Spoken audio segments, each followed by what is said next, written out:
Good afternoon, everyone. Myself Purushottam Patel. I am from Dream India School, Raigad, Chhattisgarh, and today's topic is important for class 8, and the important topic of history subjects, and the topic name is Rise of Modern Europe. Okay, this is the first chapter of history. So let's start. And our world history is divided basically into three broad categories. Okay, first one is ancient age, and second one is medieval age, and third one is modern age. Okay, so because our chapter name is the rise of modern Europe, so we will discuss about the modern age. Okay, so next we will discuss about the modern age. Why are the model age are important? Okay, and how you can call this age is modern age. Okay, when the transport system, our communication system, our education system, our industrial revolution will go increase, and pollution level also increase, and great divergence and colonies is also increase. Due to the for this reason we will call this age is the modern age, and we will use of new technology. Okay, also, and in our chapter basically three broad categories of the modern age. Okay, so the characteristics of the modern age in our chapter: first, reasoning and the rationalism characteristic, and second one is the humanism characteristics, and the last one is new research. Okay, so we will discuss one by one to the all the characteristics. First, I am starting from reasoning and the rationalism characteristics. Okay, so I am starting from reasoning and the rationalism characteristics. Okay, so reasoning means when the any fact and any concept that are beliefs to the others. Okay, and when any fact and concept of the others, when we believes this fact and concept, then this is called specific reasons. Okay, and the rationalism means when we rationalize the different things on the manners of these regions, then this is called rationalism. So reasoning and the rationalism level will be high in a modern age. So this is the characteristics of the modern age. Okay, first characteristic. And the next one is humanism. Humanism is the behaviors of the humans and the prosperity and the intellectual things of the humans. Okay, so this defines the humanism. And the next one is new research. Okay, new research is also important because in this modern age discovered various types of the roots, and the development of the science and the industrial revolution also happens in this age, and new political and social ideas came in this society. So new research is the important characteristics of the modern age. Okay, so three broad categories of the characteristics of the modern age. First one is rationalism and reasonism, and the second one is new research, and third one is humanism. Okay, so the next one is uh, what are the sources by which we can get a modern age. Okay, so basically four types of the sources. First one is written history sources, and second one is verbal history. In a written history sources, various types of the bibles, novels. Okay, when the developments of the printing press, where novel and bibles will be created. And verbal history, in verbal history, folk stories, eyewitness includes, and a modern communication, TV, radio, audio video technique, cassettes, internets. Okay, so modern communication is important due to the modern technique. I discuss I will discuss you, and with the help of internet we will learn in a lockdown periods. Okay, so this is the important. And the next one is modern architecture, Delhi, Kolkata and Bombay, various types of the building architecture. This is also the source of the modern age. Okay, so this is the important concept. And the renaissance of the Europes, renaissance of the Europes is also important.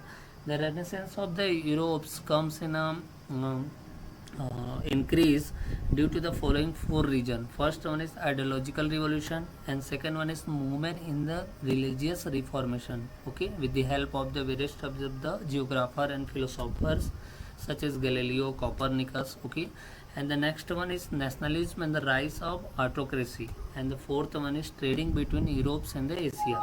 Basically, four regions by which renaissance of the Europes will start. Okay, so these are important. So we will discuss one by one.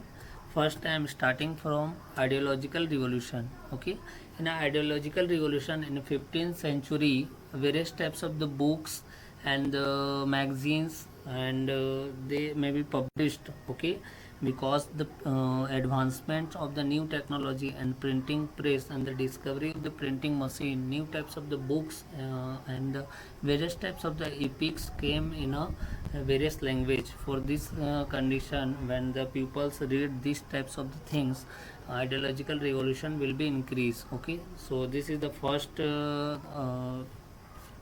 way by which renaissance of the Europes will be increased. Okay, and the second one is movement in the religious reformation. When the Roman Catholic Church and the main is Pope captured the society and corruption will increase. So for these cases, Martin Luther, who protested with the help of the pupils and banished the King Henry VIII. Okay, and banished its autocracy systems. Okay, and they also opposed the Catholic Church of the Pope religious reformation systems. Okay, so Martin Luther is important in Europe.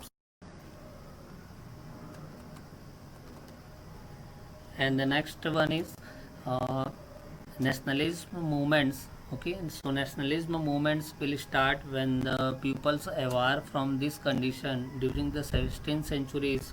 Peoples aware and the nationalist movement will start. Okay, due to the political reformation, economical and social reformation, nationalist movement will start. And the discovery of the America and the different of routes, it is also the region of the renaissance in Europe. Okay, when the Columbus reached to the North America and found the USA, and this is the important point by which we can capture the new regions. That means Britisher and the European captured the new regions for their developments. Okay, and Vasco da Gama also came in India in 1498. They also use the two routes are important. First route from the French side and second route from the African side. This is the first route by which Portugal's came in India, and this is the second routes. Okay, when Vasco da Gama came in India 1490, they captured our market and our small industry get destroyed, and they tax species from the Kerala side and sell in their markets. Okay, so various types of the uh, pupils, that means Portuguese, Danish, Britishers, Francis, they came in India and they get benefit. Okay, so trading between Europe and Asia is important. Renaissance in Europe, so renaissance of the Europes will get increase. Okay,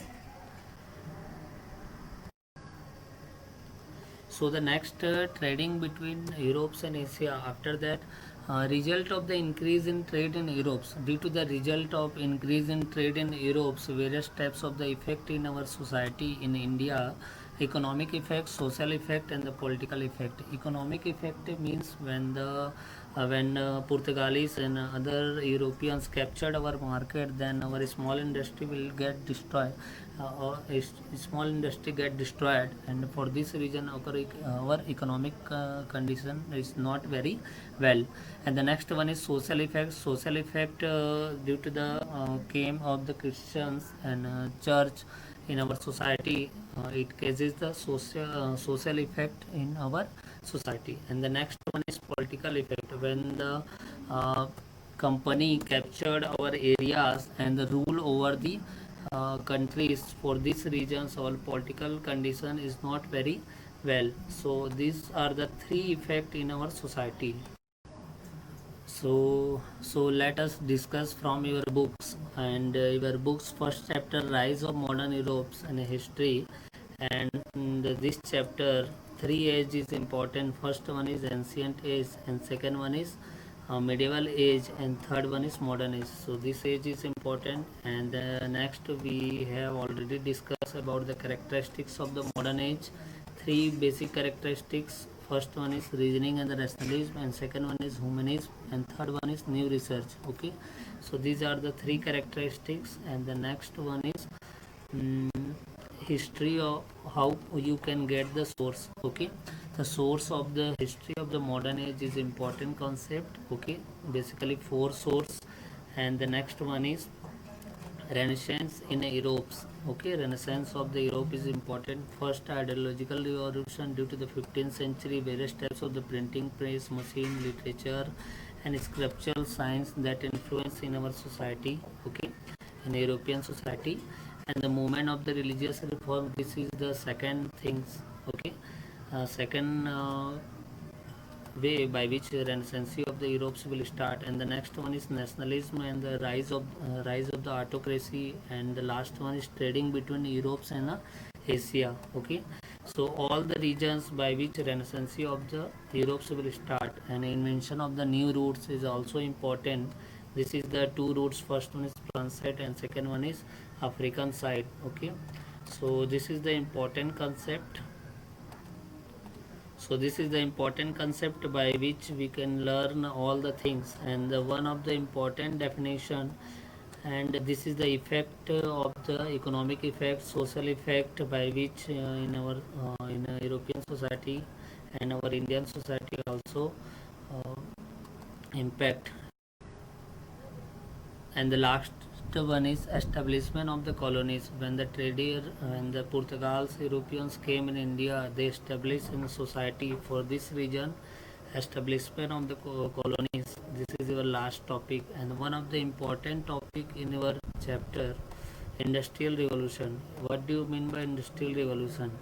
Rapid increase in production in industries that help in machinery is called industrial revolution. That means rapid increase in a industry, and Portugals and all the Europeans, they captured our market, and they get species and various types of the raw material. For this reason, industrial revolution will increase in Europe's. Okay, so rapid increase in production in any level, and this is called industrial revolution. So these are the syllabus, and I hope you are doing very well.